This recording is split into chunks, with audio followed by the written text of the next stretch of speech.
Des mots, c'est si je te dis océan, tu vois quoi? Un océan. Si je te dis poubelle, Je vois un océan. Non, je rigole. Ah, une poubelle. ouais, une poubelle. Donc en fait, c'est tout simple le pouvoir des mots. C'est un mot est égal à une image.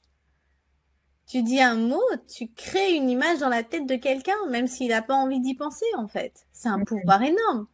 La personne, elle est là, elle est en train de regarder, je sais pas, les oiseaux, et toi, tu lui dis, ah, ça sent de la merde, il y a de la merde d'oiseaux, et toi, t'es là, attends, je suis en train de regarder les oiseaux, et du coup, la personne, elle se commence à regarder les crottes des pigeons à côté, alors qu'elle était en train de regarder le ciel, en fait.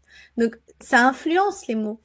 Ça emmène l'attention sur des choses et ça envoie, chaque mot envoie une image. On le voit bien quand on fait une méditation, imaginez-vous sur la plage ou dans une forêt en train de marcher, écouter les oiseaux.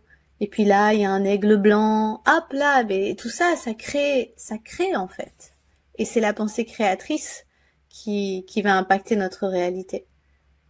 Et chaque mot qu'on dit va avoir, c'est à la fois important, comme je disais tout à l'heure, parce qu'il y a le pouvoir des mots, mais c'est à la fois, je ne suis pas mes mots.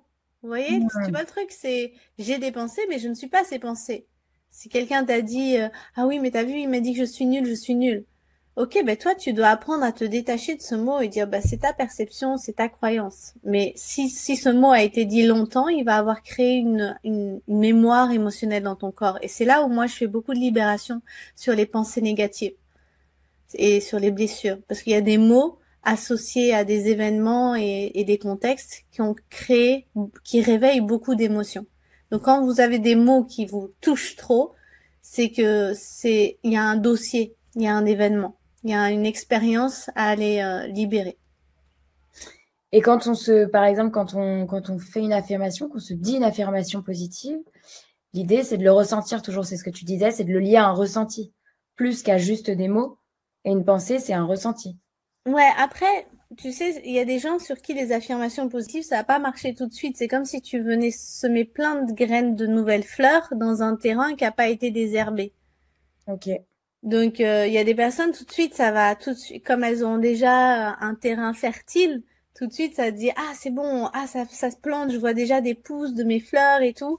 Et puis, il y en a d'autres, bah, il y a encore des orties, il y a des ronces. Donc, déjà, pour planter, faut y aller. Donc, c'est vraiment, c'est pour ça que moi, j'aime bien faire à la fois des libérations, à la fois des remplissages. Parce que ça va ensemble, en fait. Et puis, il y a des fois, une affirmation, elle peut vous énerver. Elle peut réveiller une grosse colère. Ce Par qui est exemple, intéressant. eh ben, ça veut dire qu'il y a un gros caillou à aller enlever dans le terrain pour pouvoir semer. Donc, c'est un indicateur, en fait. Souvent, moi, je joue avec les affirmations pour dire, bah alors, tu me disais qu'il y avait rien. Tu vois bien là qu'on peut pas planter, que c'est bouché. Mm. Donc, tu as un problème. Et la bonne nouvelle, c'est qu'on peut le libérer.